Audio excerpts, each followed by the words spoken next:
दोस्तों आज के सेशन में हम लोग अरिथमेटिक के कुछ महत्वपूर्ण सवालों को लेकर आए हैं और इन महत्वपूर्ण सवालों को शॉर्ट ट्रिक से करेंगे, हम लोग आसान कॉन्सेप्ट से करेंगे। तो चलिए इस सेशन को शुरू करते हैं। अंतिम तक जरूर बने रहेंगे इस सेशन में ताकि आपको सारी चीज़ें अच्छे से क्लियर हो जाए। पहला सवाल ये है दोस्तों, ये है आपका प्रॉफिट एंड लॉस का सवाल। बहुत बढ़िया है। क्या कह रहा है? Arpit sells article A and B at 40% of profit and 20% of loss. यानी कि अर्पित जो है ए को 40% लाभ पर बेच दिया और बी को यानी बी वस्तु को 20% हानि पर बेच दिया। ठीक है। If the selling price of the both the articles was equal, यहाँ पर क्या बोला है कि जो सेलिंग प्राइस है वो दोनों का इक्वल है। तो यहाँ पर find the ratio of cost price यानी सीपी का रेशियो आपको बताना है आर्टिकल ए और बी का। ठीक है, देखिएगा क्या है दोस्तों, ए आर्टिकल और बी आर्टिकल है। तो पहले आप क्या करिए, सीपी और एसपी का रेशियो बना लीजिए, है ना। तो हम यहाँ पर क्या करते हैं, सीपी और एसपी का रेशियो बना लेते हैं। तो यहाँ पर सीपी और एसपी का रेशियो हम बना लेते हैं किसके लिए। पहले तो दोस्तों हम लोग देखते हैं ए के लिए, है ना, आर्टिकल ए के लिए। तो यहाँ पर देखिए 40% प्रॉफिट में बेचा, 40% प्रॉफिट में बेचा, यानी 40% की अगर हम फ्रैक्शन वैल्यू देखें तो कितना होता है, 2/5 होता है ना। नीचे वाला क्या होता है, सीपी, यानी 5 रुपये में ख़रीदा और 2 रुपये प्रॉफिट लिया, मतलब कि 7 रुपये में बेच दिया। या फिर इसको आप ऐसे भी कह सकते हैं कि भाई यहाँ पर 100% में ख़रीदा यानी सीपी 100%, 40% लाभ लिया यानी 140 में यहाँ पर बेच दिया। तो आप जैसा मर्जी हो वैसा कर लीजिएगा। ऐसे नहीं समझ में आता है तो इस तरीके से भी आप लोग कर सकते हैं। तो यहाँ पर ये सीपी कितना हो गया, सीपी हमेशा 100% होता है दोस्तों, ये चीज़ ध्यान रखिएगा। और ये हो गया हमारा एसपी। यहाँ से इनको काटेंगे तो यही चीज़ बनेगा, है ना। परसेंटेज से तो परसेंटेज ख़त्म हो जाएगा, 20 से दोनों को काटेंगे तो 20 पंचे 100 और 20 सत्ते 140। तो 5 और 7 का ही रेशियो बना ना। ठीक है। बी के साथ क्या हुआ, बी आर्टिकल के साथ यहाँ पर देखिए क्या कह रहा है, 20% हानि पर। तो 20% की अगर फ्रैक्शन वैल्यू देखें तो 1/5 होता है, यानी 5 में ख़रीदा और 1 हानि। तो 5 में ख़रीदा, सीपी कितनी हो गई, 5 हो गई, 1 रुपये हानि हुआ, यानी कि बेचा कितने में, वो 4 रुपये में। ठीक है, यहाँ तक बात क्लियर हो गई। अब सुनिए, अब यहाँ पर क्या कह रहा है, देखिएगा विक्रय मूल्य दोनों का समान था।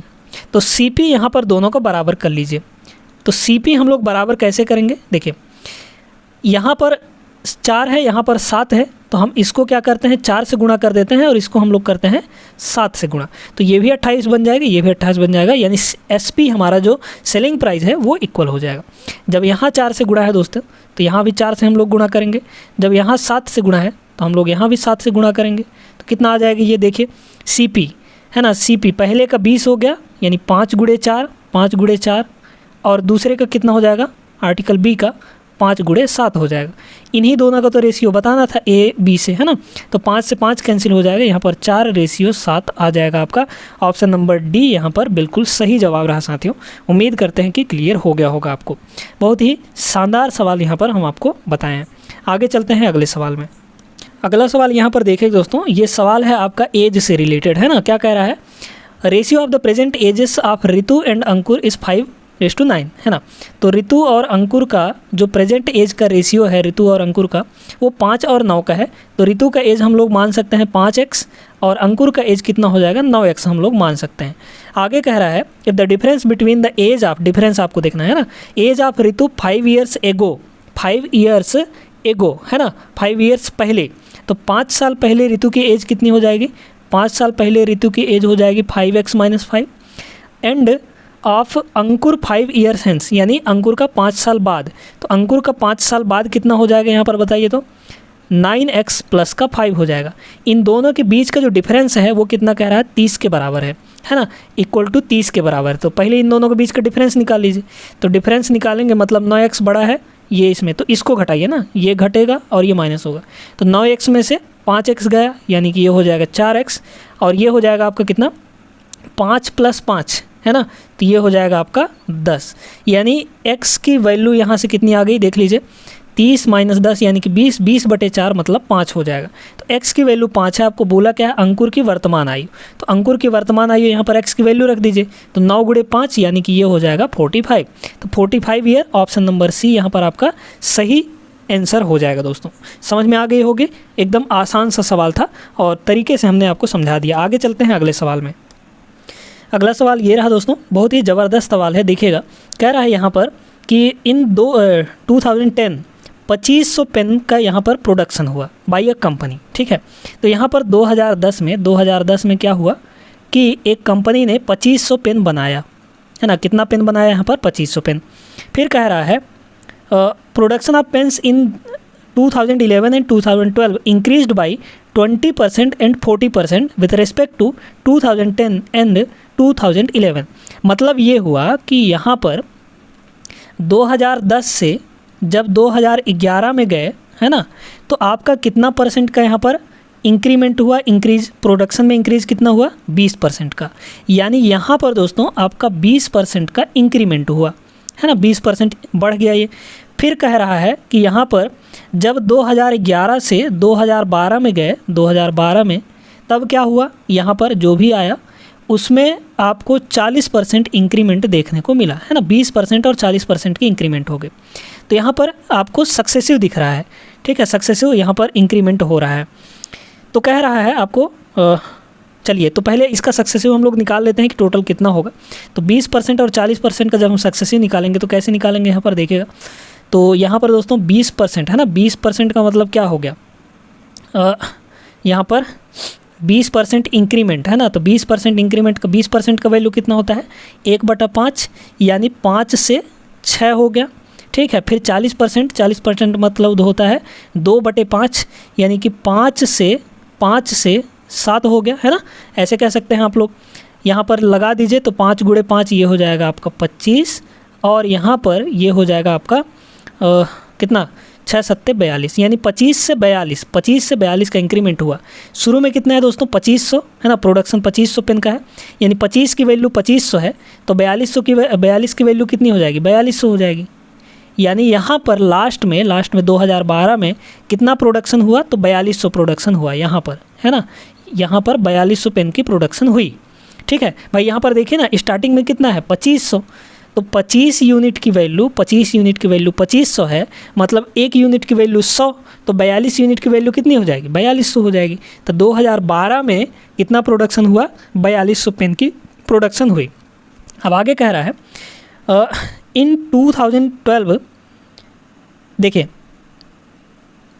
यहाँ पर if 20% of number of pens produced in 2012 were defective, तो यहाँ पर जितने भी पेन यहाँ पर प्रोड्यूस हुए उसमें से 20% पेन डिफेक्टिव मिले। तो यहाँ पर आपको पूछा क्या है? Find the number of non defective pens in 2012। तो देखिए दोस्तों, जब 20% डिफेक्टिव हैं तो 80% सही होंगे, है ना। यानी 4200 का हम लोग 80% यहाँ पर निकाल देंगे। तो 4200 का 80% का मतलब क्या होता है दोस्तों? 4/5, है ना, ऐसे भी आप लोग कह सकते हैं 4/5। बस इसको काट लीजिए, है ना। तो ऊपर भी और नीचे भी 2 से गुणा कर दीजिए तो कट जाएगा, है ना। ऊपर भी और नीचे भी 2 से गुणा कर दीजिए तो कट जाएगा। तो यहाँ भी 2 से गुणा, यहाँ भी 2 से गुणा, यानी कितना हो गया? ये तो मिलाकर 10 हो गया, तो 10 से 1 0 कट गया, ये 8 हो गया। 42 का 8 में मल्टीप्लाई कर दीजिए, कितना हो जाएगा? 0, ठीक है। 8 दूना 16 के 6, हासिल 1, 8 चौक 32, 1 33, यानी कि 3360। तो सही पेन कितने हुए? 3360, यानी कि ऑप्शन नंबर बी आपका यहाँ पर सही आंसर हो जाएगा साथियों। उम्मीद करते हैं कि समझ में आ गया होगा। आगे बढ़ते हैं हम लोग अगले सवाल में। देखिएगा यहाँ पर क्या दिया है? Mixture A contains 80% of acetone and rest 32 litres of water. यहाँ पर देखिए, हम पहले मिक्सचर ए के बारे में बात करते हैं, ठीक है। मिक्सचर ए और यहाँ पर फिर आपको मिक्सचर बी के बारे में भी बोला गया है, तो मिक्सचर बी के बारे में भी हम लोग बात कर लेते हैं, ठीक है। मिक्सचर ए में एसीटोन और वाटर, और मिक्सचर बी में भी आपको एसीटोन और रेस्ट ऑफ वाटर दिया है। तो यहाँ भी एसीटोन और वाटर के बारे में बात करते हैं, ठीक है। तो पहले में यहाँ पर बोला है कि भाई 80% एसीटोन है, 80% एसीटोन है तो 20% वाटर होगा, है ना। तो 80 और 20 का जब हम रेशियो लेंगे तो कितना आ जाएगा? 4 और 1 का आ जाएगा, है ना, 4 और 1 का आ जाएगा। भाई यहाँ पर एसीटोन जो है 80%, यहाँ वाटर 20% होगा। 80% एसीटोन यानी कि 20% वाटर होगा, रेस्ट जो है ना। तो यहाँ पर 80 और 20 यानी 20 चौक 80, 20 एकम 20, 4 और 1 का रेशियो आ गया। फिर आगे कह रहा है यहाँ पर देखिएगा, बी में 72 litres of acetone and rest 55% water. तो 55% वाटर यहाँ पर ये कितना है? 55% है। तो जब वाटर 55% है मतलब कि एसीटोन कितना होगा? 45% होगा, है ना, क्योंकि दोनों मिलाकर तो 100% होना ही होना है। इनका दोनों का रेशियो ले लीजिए। तो अगर हम लोग 9 से काटें, 9 से नहीं 5 से काटें, तो 5 9 45 और 11 5 55। तो यहाँ पर देख लीजिए दोस्तों, आपका रेशियो मिल गया। अब कह रहा है पहले वाले में देखिए 32 लीटर ऑफ वाटर, यानी वाटर कितना है, तो 1 की वैल्यू यहाँ पर 1 की वैल्यू कितनी दी गई है 32, यानी 4 की वैल्यू कितनी हो जाएगी यहाँ पर बताइए। तो 1 की वैल्यू 32, मतलब कि 4 की वैल्यू 4 दूना 8, 4 3 12, यानी 128। ठीक है, 4 का 32 में गुणा कर दिए। फिर यहाँ पर क्या कह रहा है बी में सुनिएगा, कह रहा कि कंटेन 72 लीटर्स ऑफ एसीटोन, मतलब कि 9 यूनिट की वैल्यू यहाँ पर कितनी दे रखी है आपको 72। तो 1 की वैल्यू कितनी हो जाएगी 8, भाई 9 का वैल्यू 72, यानी 1 का वैल्यू 72/9, यानी कि 8 हो जाएगा। तो 1 की वैल्यू जब 8, तो 11 की वैल्यू कितनी हो जाएगी 88 हो जाएगी, है ना, 11 8 88। अब यहाँ पर क्या कह रहा है, व्हेन 2 मिक्सचर्स आर मिक्सड, यानी ए और बी मिक्सचर जो हैं उनको मिलाया गया, तो मिलाया गया। फिर कह रहा है then find the ratio of acetone to water. अब आपको रेशियो बताना है। तो देखिए, जब भी 2 मिक्सचर को मिलाते हैं तो सेम वाले आपस में जुड़ जाते हैं, मिल जाते हैं। तो यहाँ पर देखिएगा, पहले में मिक्सचर ए में एसीटोन 128 है, मिक्सचर बी में एसीटोन 72 है, दोनों को जोड़ दीजिए। तो 28 और 72 हो जाएगा 100, 100 और 100, यानी कि ये हो जाएगा 200 दोस्तों। तो एसीटोन हमारा कितना हो गया 200, जो मिलाया गया मिक्सचर है, दोनों को मिलाने पर जो मिक्सचर बना है उसमें एसीटोन 200 लीटर हो गया। यहाँ पर वाटर देख लीजिए, यहाँ पर 32 है, यहाँ पर कितना है आपका 88 है, तो 32 और 88 जोड़ेंगे तो 120 आ जाएगा, यानी वाटर कितना हो गया आपका 120 हो गया। बस इन्हीं दोनों का रेशियो बताना था। रेशियो बताना है, काट दीजिए, है ना, 4 से इसको काटेंगे 4 5 20, 4 से इसको काटेंगे 4 3 12, यानी 5 और 3 का रेशियो होगा दोस्तों। सी ऑप्शन आपका सही आंसर बन जाएगा। ठीक है ना, तो क्लियर हो गई होगी बात, आगे चलते हैं। चलिए दोस्तों, तो यहाँ पर ये सवाल देखिएगा, सवाल ये भी एकदम मस्त है, टाइम एंड वर्क का सवाल है। कह रहा है Ravish takes 32 days to complete a work while Arnab can complete the same work in 12 days. देखिए, रवीश क्या करता है ना, यहाँ पर रवीश जो है वो कितने दिन में काम कंप्लीट कर रहा है 32 दिन में।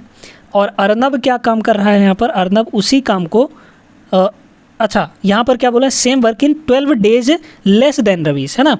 तो अर्नब जो है रवीश से 12 दिन पहले ही काम ख़त्म कर देता है, तो 32 में 12 काम करिए, यानी ये हो जाएगा 20। तो अर्नब जो है 20 दिन में काम ख़त्म करता है। आगे क्या बोला है पढ़िए, if Varun can complete 25% of the work in, यहाँ पर 12 दिन, है ना। तो यहाँ पर अब किसके बारे में बात किया गया, वरुण के बारे में। तो देखिए दोस्तों, वरुण जो है 25% काम 12 दिन में ख़त्म करता है, यानी कि टोटल 100% काम कितने दिन में ख़त्म करेगा। तो आप कहेंगे कि 12 चौक 48 दिन में, है ना। कि भाई देखिए 25% काम जो है वो कितने दिन में करता है 12 दिन में। तो इसको 100% बनाना है, यानी 4 से गुणा, तो इधर भी 4 से गुणा, तो ये हो जाएगा आपका 100%, यानी 100% काम कितना दिन में ख़त्म होगा, तो इधर भी 4 से गुणा, यानी कि 48 दिन में, है ना। तो ये 48 डेज में काम को ख़त्म करता है। आगे पढ़िए, then find the time taken by Ravish, Arnab and Varun together to complete इतना % ऑफ द वर्क। देखिए दोस्तों, अब क्या करना है, सबसे पहले तो आपको यहाँ पर टोटल वर्क निकालना है ना। टोटल वर्क कैसे निकलेगा, इन तीनों का एलसीएम लेकर। तो एलसीएम कैसे लेंगे देखिएगा, 32 20 और 48, इन तीनों में क्या कॉमन है, तो आप कहेंगे कि यहाँ पर 4 कॉमन दिख रहा है ना। तो 4 को बाहर निकाल लीजिए, 4 को जब बाहर निकालेंगे तो यहाँ पे बचेगा 8, है ना, यहाँ बचेगा 5 और यहाँ बचेगा 12।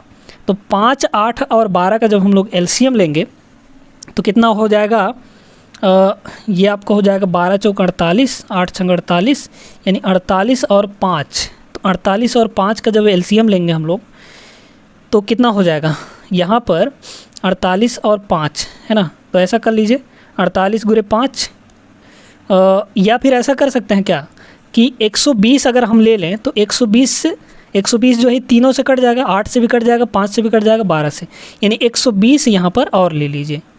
तो 4 गुणे 120 जो है वो क्या हो गया, हमारा एलसीएम हो गया। ठीक है, 15 8 120 होता है ना, हाँ ठीक है। चलिए, तो यहाँ पर टोटल वर्क कितना आ गया, टोटल वर्क आपके पास दोस्तों 4 गुणे 120 आ गया। तो अब यहाँ पर इफ़िशियंसी निकालनी है, नहीं एक दिन का काम। तो बताइए एक दिन का काम, तो यहाँ पर क्या करेंगे, 4 गुणे 120 बटे 32 करेंगे तब तो इफ़िशियंसी मिलेगी उसकी, है ना। तो कितना हो जाएगा, यहाँ पर 32 से डिवाइड करिए, 8 से ऊपर 15, यानी ये हो जाएगा 15। तो यहाँ पर रवीश की इफ़िशियंसी आ गई 15। फिर यहाँ पर बटे 20 करेंगे तो 20 छांग 120, 6 चौक 24, यानी कि ये हो जाएगा 24। ठीक है, यहाँ पर हो जाएगा 24 और इसकी एफिशिएंसी कितनी आ जाएगी, 48 से गुणा करिए तो कितना हो जाएगा 4, है ना, 12 चौक 48, 12 दहम 120, यानी कि सीधे सीधे 10 हो जाएगा। कितना हो जाएगा, 10 हो जाएगा। समझ में आ गई होगी बात। तो यहाँ पर तीनों की एफिशिएंसी आ गई। एफिशिएंसी कैसे निकाले हैं आपको थोड़ा सा बता देते हैं। टोटल वर्क में इनके यहाँ पर काम का यानी दिन का डिवाइड करेंगे तो हमको एफिशिएंसी मिलेगी, यानी एक दिन का काम मिलेगा। तो 4 गुणे 120 में 48 का डिवाइड करेंगे तो 10 मिलेगा, 4 गुणे 120 में 20 का डिवाइड करेंगे तो 24 मिलेगा, है ना। और फिर यहाँ पर 4 गुणे 120 में 32 का डिवाइड करेंगे तो 15 मिलेगा। दोस्तों समझ में बात आ गई इतना। चलिए आगे चलते हैं। क्या बोला है, तीनों एक साथ काम करते हैं। तो भाई अपने पास टोटल काम कितना है, टोटल काम, है ना, टोटल काम यहाँ पर 4 गुणे 120 है। 4 गुणे कितना है, 120 है। फिर यहाँ पर सुनिएगा, ध्यान से समझिएगा। फिर यहाँ पर क्या कर रहा है कि आपको इतना काम नहीं करवाना है। काम कितना करवाना है, 61.25%, 61.25% आपको काम करवाना है। तो यहाँ पर पहले तो हम इसको कन्वर्ट कर लेते हैं, है ना। तो देखिए दोस्तों 61 ये कितना हो जाएगा, 61 और 0.25 का मतलब 1/4 इतना परसेंट है ना। तो इसको कैलकुलेट करिए, ये कितना हो जाएगा आपका 6 चौक 24, 4 एक कम 4, तो 244, 244 एक 245, 245 बटा ये कितना हो जाएगा 245 बटा के 4 और परसेंटेज नीचे आएगा तो हमारा 400 हो जाएगा। यानी 245 बटा 400, इसको अगर हम लोग यहाँ पर किससे डिवाइड कर दें, है ना, 5 से अगर डिवाइड कर दो दोस्तों, तो 5 से ऊपर वाले को डिवाइड करेंगे, 5 चौक 20, 5 9 45 और 5 से इसको डिवाइड करेंगे 5 8 40, यानी कि 80 हो जाएगा। तो आपको टोटल वर्क का कितना परसेंट काम करवाना है, कितना हिस्सा, 49/80 हिस्सा ही काम करवाना है। ठीक है, अब यहाँ पर आप देख पा रहे होंगे कि उनकी जो टोटल इफ़िशियंसी है, इफ़िशियंसी कितनी आ जाएगी, इन सभी को जोड़ दीजिए तो ये हो जाएगा 15 10 25, 25 और इसको करेंगे 24 जोड़ेंगे तो 49 हो जाएगा, यानी डिवाइड में हमारे 49 हो जाएगा। ये आपका निकल आएगा क्या, तीनों द्वारा काम किया मतलब काम में लिया गया समय। तो यहाँ पर इसको काटिए, ये कट जाएगा, फिर यहाँ पर आपका कितना हो जाएगा, ये हो जाएगा आपका 20, है ना, और 20 से ये कितनी बार में, 6 बार में कट जाएगा, यानी 6 दिन लगेगा दोस्तों, 6 दिन लगेगा। अगर तीनों साथ में काम करते हैं तो 61.25% काम करने में उनको 6 दिन लगने वाला है। ऑप्शन नंबर ई यहाँ पर आपका बिल्कुल सही जवाब हो जाएगा। तो सवाल एकदम मस्त था, आसान था, लेकिन यहाँ पर थोड़ा सा आपको फंसा सकता है, तो इसको समझ लीजिए, है ना, क्योंकि आपको टोटल काम नहीं करवाना है, टोटल काम का 61.25% ही काम करवाना है। क्लियर हो गई बात, आगे चलें। अगला सवाल देखिएगा दोस्तों, ये प्रोबेबिलिटी का है। कह रहा है 2 डाइस वर टॉस्ड साइमल्टेनियसली, यहाँ पर 2 पासों को उछाला गया। तो जब 2 पासों को उछाला गया तो टोटल पॉसिबिलिटी यहाँ पर कितनी होगी, टोटल संभावना यहाँ पर 36 होंगी, है ना, क्योंकि एक पासे में मैक्सिमम 6 होता है, यानी कि 6 फेसेस ही होते हैं ना, तो 6 ही मतलब कि 6 आ सकता है, और 2 पासे हो गए तो 6 का स्क्वायर हो जाएगा, यानी 36। तो 36 टोटल पॉसिबिलिटी हो गई।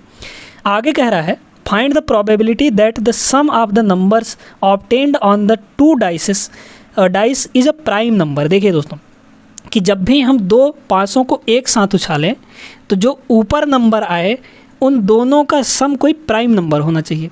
तो बताइए, अब यहाँ पर मैक्सिमम जो दोनों का सम है, दोनों का सम वो कितना हो सकता है, 12 हो सकता है।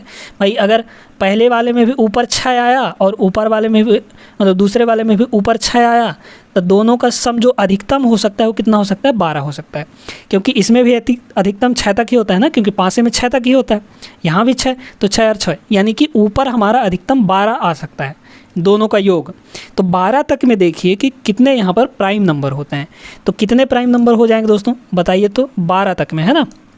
तो पहला जो प्राइम नंबर है वो क्या होगा, अगर दोनों का सम आता है हमारा 2, तो ये 2 भी प्राइम नंबर है, 12 के पहले आपको देखना है। फिर आपका यहाँ पर 3 प्राइम नंबर है, फिर आपका यहाँ पर 5 प्राइम नंबर है, फिर आपका यहाँ पर 7 प्राइम नंबर है, और फिर आपका यहाँ पर 11 प्राइम नंबर है। 12 से पहले ही देखना है, ठीक है। तो ये आपके प्राइम नंबर हो गए। अब देखिए 2 कब कब आ सकता है, जब दोनों डाइस में 1 और 1 आए ऊपर, तभी हमारा दोनों को मिलाकर 2 होगा, ठीक है। यही एक पॉसिबिलिटी यहाँ पर बन रही है। 3 कब कब आ सकता है, या तो पहले में 1 दूसरे में 2 आए, या फिर पहले में 2 और दूसरे में 1 आए, है ना, तभी तो दोनों को मिलाकर 3 हो जाएगा। 5 कब कब आ सकता है दोस्तों, पहले में 1 आए दूसरे में 4, या फिर पहले में 4 और दूसरे में 1। और क्या हो सकता है कि पहले में अगर 2 आए तो दूसरे में 3 आए, या फिर पहले में 3 और दूसरे में 2 आए, तब ये हमारा 5 आ सकता है दोनों का टोटल। 7 कब कब आ सकता है देखिएगा, 1 6 है ना, 1 और 6 आए, या फिर 6 और 1 आए, या फिर 2 और 5 आए है ना, या 5 और 2 आए, या फिर 3 और 4 आए, या यहाँ पर 4 और 3 आए। तो इतनी पॉसिबिलिटीज़ बनेंगी 7 प्राइम नंबर आने के लिए ऊपर, दोनों का सम। ठीक है, 11 कब कब हो सकता है, या तो दोस्तों 5 और 6 आ जाए है ना, 5 और 6, क्योंकि 6 से ज़्यादा तो हम ले नहीं सकते। ठीक है, मैक्सिमम 6 ही हो सकता है, या फिर 6 और 5 हो जाए। आप कहेंगे कि यहाँ पर 3 और 8 भी तो हो सकता है, तो 8 क्या कभी पासे में आता है, नहीं आता ना, तो 6 5 या 5 6 ले सकते हैं। अब कितनी पॉसिबिलिटीज़ हो गई यहाँ पर, तो देखिए 2 आने की 1 पॉसिबिलिटी यहाँ पर, 3 आने की 2 पॉसिबिलिटी यहाँ पर, 5 आने की 1 2 3 4 4 पॉसिबिलिटी यहाँ पर कितना 7 आने की 6 पॉसिबिलिटी है ना, यहाँ पर 2 पॉसिबिलिटी, यानी टोटल कितनी पॉसिबिलिटी हो गई दोस्तों प्राइम नंबर आने की, तो 2 2 1 3 और 6 4 10 3 13 13 2 15, मतलब कि यहाँ पर 15 पॉसिबिलिटी हैं क्या आने की, यहाँ पर प्राइम नंबर आने की। डिवाइड में हम लोग क्या करते हैं, टोटल पॉसिबिलिटी, तो टोटल पॉसिबिलिटी कितनी है 36 है, ये आपकी प्रोबेबिलिटी हो गई, यानी प्रायिकता हो गई। काट दीजिए इसको, 3 से कट जाएगा ना, हाँ 3 5 15 और 12 से ये कट जाएगा, तो यहाँ पर 5/12 आपका ऑप्शन नंबर ए यहाँ पर बिल्कुल सही जवाब हो जाएगा दोस्तों। तो इस टाइप के सवालों में यहाँ पर थोड़ा सा आपको ये टेबल बनाना पड़ेगा, बना लीजिएगा, आसान है, बहुत ज़्यादा कठिन नहीं है ना। आगे चलते हैं अगले सवाल में। अगला सवाल ये रहा साथियों आपकी स्क्रीन पर, if Gopal walks at the speed of 10 kmph instead of 7 kmph then he must have travelled 30 kilometre more in the same time. यहाँ पर ध्यान क्या देना है कि सेम टाइम है ना, सेम टाइम का मतलब है कि टाइम आपका कांस्टेंट है। Then find the distance travelled by the Gopal with the speed of 7 kmph। यहाँ पर देखिए दोस्तों, पहले सिचुएशन में और दूसरे सिचुएशन की हम लोग बात करते हैं। ठीक है, पहले सिचुएशन में वो 7 के स्पीड से चल रहा था, दूसरे सिचुएशन में वो 10 की स्पीड से चला है ना। पहले 7 की स्पीड से चल रहा था, अब 10 की स्पीड से चल रहा है। तो ये हुआ दोस्तों आपके स्पीड का रेशियो है ना, ये हो गया स्पीड का रेशियो। तो एक बात बताइए, अगर टाइम आपका कांस्टेंट है, टाइम सेम लग रहा है दोनों यहाँ पर सिचुएशंस में, तो स्पीड और डिस्टेंस का रेशियो कैसा होता है, यहाँ पर इन्वर्सली प्रोपोर्शनल तो नहीं होता है, डायरेक्टली प्रोपोर्शनल होता है। क्यों? क्योंकि भाई स्पीड इक्वल टू क्या होता है, speed equal to distance upon time होता है ना। तो टाइम को तो हमने कांस्टेंट कर दिया और स्पीड और डिस्टेंस आमने सामने हो गए, तो स्पीड और डिस्टेंस हमारा यहाँ पर डायरेक्टली प्रोपोर्शनल होता है। मतलब यहाँ पर जो डिस्टेंस चलेगा, डिस्टेंस है ना, डिस्टेंस वो भी किस रेशियो में होगा, वो भी 7 और 10 के रेशियो में होगा, क्योंकि टाइम हमारा सेम है। भाई ऐसा समझिए ना कि अगर कम स्पीड से चलेगा तो कम ही ना डिस्टेंस जाएगा, ज़्यादा स्पीड से चलेगा ज़्यादा डिस्टेंस जाएगा, सिंपल सी बात है। अब कह रहा है यहाँ पर कि अगर वो 7 से ना चलकर 10 की स्पीड से चलता है तो वो 30 किलोमीटर ज़्यादा चलता है। तो अगर हम रेशियो में देखें तो कितना ज़्यादा चल रहा है, 7 से 10 ज़्यादा चल रहा है, यानी कि 3 ज़्यादा चल रहा है ना। और इसी 3 की वैल्यू आपको कितना दे रखा है, एक्चुअल में वो 30 किलोमीटर ज़्यादा चल रहा है, यानी 3 की वैल्यू हो गई 30, तो 1 यूनिट की वैल्यू कितना हो जाएगा, 10 किलोमीटर हो जाएगा। आगे पढ़ते हैं, यहाँ पर क्या बोला है, then find the distance travel by the Gopal. यहाँ पर देखिए दोस्तों, if the speed of 7 kmph, यहाँ पर 7 किलोमीटर पर आवर की स्पीड से चलता है तो कितना डिस्टेंस चलेगा, तो यहाँ पर कितना हो जाएगा, डिस्टेंस वो 7 की ही चल रहा है, यानी 7 यूनिट की वैल्यू आपको बतानी है। तो 1 की वैल्यू 10, तो 7 की वैल्यू कितनी हो जाएगी, 10 7 70, तो 70 किलोमीटर यहाँ पर इसका जो आंसर है वो आ जाएगा दोस्तों, ऑप्शन नंबर सी आपका सही जवाब हो जाएगा। उम्मीद करते हैं साथियों की समझ में आ गया होगा आपको, और अच्छे तरीके से आप लोग समझ गए होंगे इन सवालों को करने के लिए। प्रैक्टिस कर लीजिएगा। आगे मिलते हैं हम लोग अगले क्लास में। आज के सेशन में बस इतना ही। उम्मीद करते हैं कि आपको मज़ा आया होगा इस सेशन में। अगर पसंद आया हो तो वीडियो को लाइक कर दीजिए और चैनल को भी ज़रूर सब्सक्राइब कर लीजिए।